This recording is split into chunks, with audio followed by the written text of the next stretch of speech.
Yemeni Houthis launched rockets and drones several times at targets inside Israel.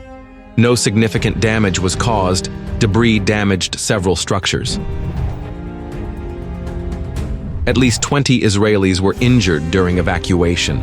At the same time, Israeli forces are expanding their zone of control east of the occupied Golan Heights. In the Suissa neighborhood, IDF fighters fired shots to disperse local protests in response to their incursion. In addition, a wave of demonstrations took place across Syria in areas where Christians are concentrated.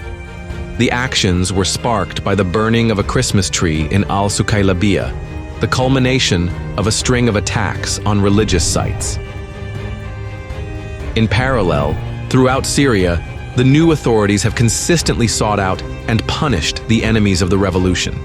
At the same time, persons associated with the past administration are often killed without trial.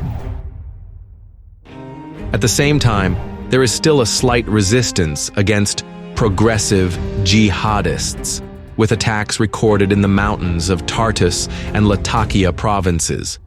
And in Khirbet al-Mazah, 14 militants of HTS, recognized by the Russian Federation as terrorist organization, were killed.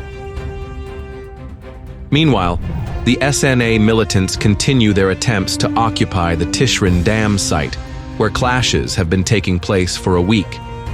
Arab Kurdish militias are still holding the site, despite Turkish airstrikes on their positions. At the same time, Turkish forces are redeploying forces to the Suruk area, bringing in artillery and armored vehicles. Given the obvious difficulties in crossing the Euphrates, as well as the strategic role of the town of Ain al-Arab, this is where we should expect their operation to begin.